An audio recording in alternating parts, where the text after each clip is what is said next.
Hey guys, welcome back to our channel. আমার নতুন একটা ভিডিওতে তোমাদের সবাইকে অনেক অনেক স্বাগত। তো কেমন আছো তোমরা? আশা করি ভালো আছো।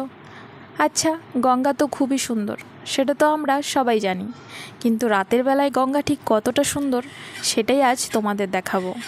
আর রাতের বেলা গঙ্গার সৌন্দর্য এবং ঠান্ডা বাতাস উপভোগ করার জন্যই আজকে আমরা চলে এসেছি গঙ্গার পাড়ে।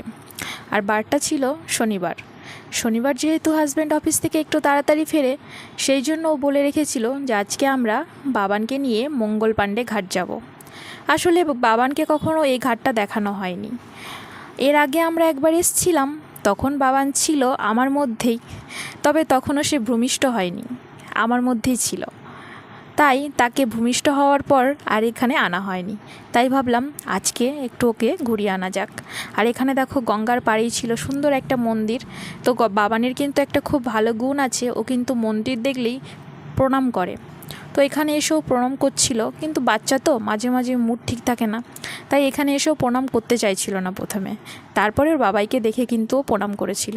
তো যাই হোক, আমরা আস্তে আস্তে বেশ অনেকটাই দেরি হয়ে গেছিলো, কারণ আমরা যেখানে থাকি সেখানকার থেকে ঘাটের দূরত্বটা বেশ অনেকটাই।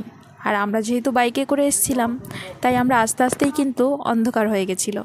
আর অন্ধকার হওয়াতে একদিকে ভালোও হয়েছিল জানো, কারণ অন্ধকার না হলে জানতেই পারতাম না যে রাতের বেলা গঙ্গাকে দেখতে এত সুন্দর লাগে। তো এখানে এসে আমরা দেখলাম ঘাটের গেটটা বন্ধ হয়ে গেছে, কিন্তু তার বিকল্পও খুঁজে পেলাম আমরা। এখানে এসে জানতে পারলাম যে গেট বন্ধ হয়ে গেলেও এই মঙ্গল পাণ্ডে ঘাটের যে একটা পার্ক আছে, সেখানে একটা ছোট্ট রেস্টুরেন্ট আছে।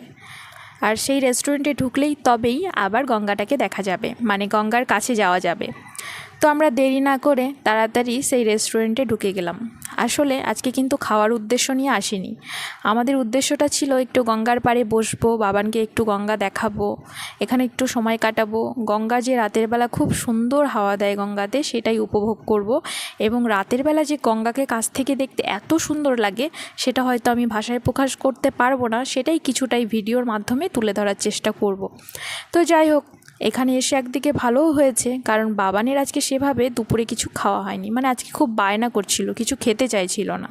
সেই জন্য ভাবলাম তাহলে চলো রেস্টুরেন্টে গিয়ে এমন কিছু নেব যেটা বাবান খেতে পারবে। আসলে আমাদের দুজনের তেমন একটা খিদে ছিল না, সেই জন্য বাবান কিন্তু চাউমিন খেতে খুব ভালোবাসে। সেই জন্যই আমরা 1 প্লেট চাউমিন অর্ডার করেছিলাম, সেটাকেই সবাই মিলে খাবো, কারণ ওই যে বললাম তেমন কোনো খিদে নেই।